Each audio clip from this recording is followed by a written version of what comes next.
बिस्मिल्लाहिर्रहमानिर्रहीम। अस्सलामु अलैकुम वरहमतुल्लाहि वबरकातुहू। नहमदुहु व नुसल्ली अला रसूलिहिल करीम, अम्मा बाद।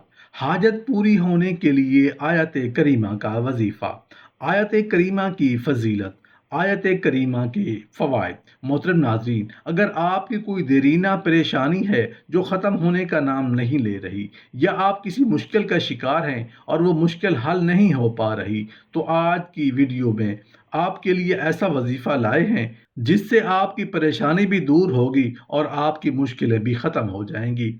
रसूलुल्लाह सल्लल्लाहु अलैहि वसल्लम का इरशाद ग्रामी है कि मैं तुम्हें वो चीज़ न बताऊं कि अगर किसी पर कोई मुसीबत और आफत आ जाए तो वो उसे पढ़े तो उसे उससे निजात मिल जाएगी। मोहतरम नाजरीन, इस वक्त पूरी उम्मत को नागहानी मुसीबतों, आजमाइशों, परेशानियों ने घेरा हुआ है और तरह तरह के अजाबों का ये कौम शिकार है। ऐसे में ज़रूरी है कि हम सब उस दुआ के मानी और मतलब को समझें, और वो दुआ क्या है जानने के लिए वीडियो को आखिर तक ज़रूर देखिएगा। हकीकी तौर पर नेमत अता फरमाने वाली ज़ात अल्लाह तबारक व तआला की है कि वही तन्हा ज़ात है जो अपनी रहमत का बदला तलब नहीं फरमाती।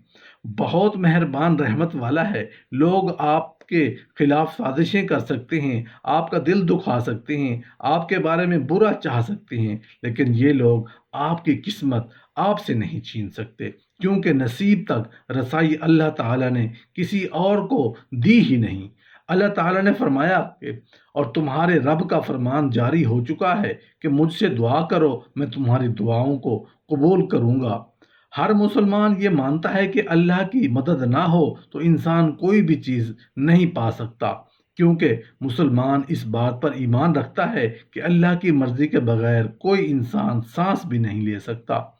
जो भी मुश्किल ज़िंदगी में आए, मदद सिर्फ़ और सिर्फ़ अल्लाह ही से मांगी जाए और अपनी हर हाजत के लिए अल्लाह के सामने ही दामन फैलाया जाए। कुरान में इरशाद है, हम ख़ास तेरी ही इबादत करते हैं और ख़ास तुझसे ही मदद मांगते हैं। ये आयत करीमा का जलाली वजीफ़ा है जो कि इंतहाई मुजर्रब है, जिसके बारे में हमारे प्यारे आका रसूलुल्लाह सल्लल्लाहु अलैहि वसल्लम ने फरमाया कि इस आयत के ज़रिए जो भी दुआ मांगी जाएगी वो कबूल होगी।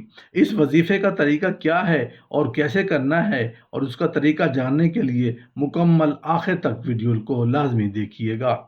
मोहतरम नाजरीन, हर दौर में हुक्मरान अपने कैदियों के लिए बदतरीन कैद खाने बनाते रहे हैं जो निहायत ही भयानक तय खानों और जेल खानों के नाम से मशहूर हैं। लेकिन साइंस और टेक्नोलॉजी के इस दौर में क्या कोई ऐसा कैद खाना बना सकता है जो मछली के पेट में हो और मछली कैदी को लिए हुए हजारों मीटर पानी के नीचे चली जाए, जहां अंधेरा ही अंधेरा हो, रात का अंधेरा, समंदर की गहराई का अंधेरा और फिर मछली के पेट का अंधेरा, और जहां ना हवा हो ना ऑक्सीजन, लेकिन कैदी फिर भी सही सलामत और जिंदा रहे? उसका जवाब होगा कि जी कोई नहीं। ऐसा कैद खाना सिर्फ हमारा रब ही बना सकता है।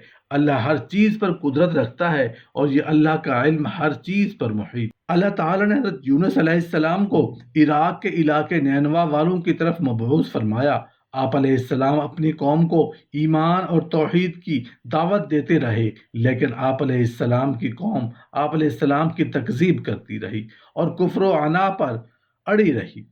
एक मुद्दत के तबलीग के बाद आप अलैहिस्सलाम बिल्कुल मायूस हो गए। कौम ईमान लाने वाली नहीं और अज़ाब इलाही का वक्त करीब आ गया। तो आप अलैहिस्सलाम अपनी कौम को 3 दिन के बाद अज़ाब इलाही का वईद सुनाकर अल्लाह ताला की इजाज़त के बगैर वहाँ से निकल गए और मुश्किल से 2-4 हुए। अल्लाह ताला ने आप अलैहिस्सलाम को मछली के पेट में कैद कर दिया। अल्लाह जल्ल शानहू ने कुरान पाक में इरशाद फरमाया, बस अपने रब का फैसला सादिर होने तक सब्र करो और मछली वाले यूनुस अलैहिस्सलाम की तरह ना हो जाओ। जब उसने इन पुकारा था तो वो गम से भरा हुआ था। एक और जगह इरशाद फरमाया, मछली वाले हजरत यूनुस को देखा करो जब वो गुस्से से चल दिया और ख्याल किया कि अब हम उसे ना पकड़ सकेंगे, लेकिन जो ही हजरत यूनुस अलैहिस्सलाम को एहसास हुआ कि उनसे गलती हो गई है, उन्होंने अपने आप को मलामत किया और मछली के पेट के अंदर अंधेरे कैद खाने से अल्लाह को पुकारा। बिल आखिर वो अंधेरों के अंदर से पुकार उठा, کہ الہی تیرے سوا کوئی معبود نہیں، تو پاک ہے، بے شک میں نے اپنے نفس پر ظلم کیا۔ محترم ناظرین، یاد رہے کہ حضرت یونس علیہ السلام نے اللہ کے قید خانے سے رہائی کے لیے رب تعالیٰ کا ہی سہارا لیا اور اللہ کی پاکی بیان کی، اور انہوں نے اللہ کے کسی برگزیدہ بندے کو نہیں پکارا اور نہ ہی اللہ کے سوا کسی اور کا وسیلہ پکڑا۔ حضرت یونس علیہ السلام نے کہا لا الہ الا انت سبحانک انی کنت من الظالمین۔ انہوں نے اپنی غلطیوں کا اعتراف ان لفظوں میں کیا کہ بے شک میں اپنے نفس پر ظلم کرنے والوں میں سے ہوں۔ ان جملوں میں ان باتوں کو اعتراف ہے کہ اے اللہ، میں نے تیرے حکم کو نہ انتظار نہ کر کے تیرا کچھ نہیں بگاڑا، اور مجھے اس قید میں ڈال کر تو نے مجھ پر کوئی ظلم نہیں کیا، کیونکہ تو اس سے پاک ہے کہ کسی پر ظلم کرے۔ یہ تو ہم انسان ہی ہیں جو جلد باز ہیں، ناشکرے ہیں اور بے صبرے ہیں، اور اپنی ہی جان پر ظلم کرنے والے ہیں۔ تب ہمارے غفور الرحیم رب نے نہ صرف ہم اپنے نبی کی دعا قبول کی، بلکہ انہیں غم یعنی قید سے نجات بخشی، بلکہ یہ بھی فرمایا کہ جو بھی مومن بندہ یہ دعا مانگے گا اسے غم سے نجات ملے گی، اور ہم نے ان کی دعا قبول فرما لی اور ہم نے انہیں غم سے نجات بخشی، اور اسی طرح ہم مومنوں کو نجات دیا کرتے ہیں۔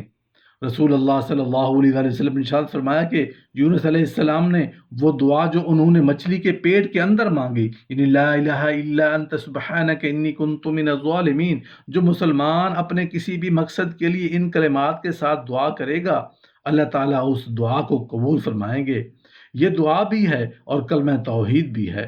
اس کی برکتوں سے ایک طرف حضرت یونس علیہ السلام ایک ایسی مچھلی کے پیٹ سے آزاد ہوئے جس کا تصور بھی کوئی نہیں کر سکتا، دوسری طرف ان کی مشرک قوم بھی شرک کی ظلمتوں سے آزاد ہوئی اور ایک اللہ پر ایمان لے آئی، ایک اللہ کی بندگی میں داخل ہو گئی۔ انسانی تاریخ میں یہ واحد قوم ہے جنہیں اللہ کا عذاب آنے کے بعد نجات ملی۔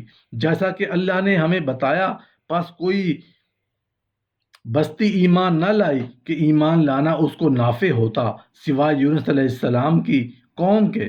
جب وہ ایمان لے آئے تو ہم نے رسوائی کے عذاب کو دینی زندہ کر میں اس سے ٹال دیا اور ایک وقت خاص تک زندگی سے فائدہ اٹھانے کا موقع دیا۔ اگر کوئی بندہ مومن اللہ کی وحدانیت کے علاوہ ان کے ساتھ ساتھ اللہ کی پاکی بیان کرے تو اللہ نے سے اپنی مغفرت کا طلبگار ہو تو اسے اس کا دعا کا سہارا لینا ہوگا، کیونکہ اس دعا میں کلمہ توحید، تسبیح، استغفار بھی ہے۔ رسول اللہ صلی اللہ علیہ وآلہ وسلم کا ارشاد گرامی ہے کہ میں تمہیں وہ چیز نہ بتاؤں کہ اگر کسی پر کوئی مصیبت اور آفت آ جائے تو اسے پڑھے تو اس سے نجات مل جائے گی۔ وہ یونس علیہ السلام کی دعا لا الہ الا انت سبحانک انی کنت من الظالمین ہے۔ اس وقت تک پوری امت کو ناگہانی مصیبتوں، آزمائشوں، پریشانیوں نے گھیرا ہوا ہے، اسی طرح عذابوں کا یہ قوم شکار ہے۔ ایسے میں ضروری ہے کہ ہم اس دعا کے معنی اور مطلب کو سمجھیں۔ کلمہ توحید لا الہ الا اللہ محمد الرسول اللہ کے معنی اور مطلب کو سمجھیں اور صرف اللہ وحدہ لا شریک کو پکاریں، اسی سے فریادیں کریں، اسی سے دعا مانگیں۔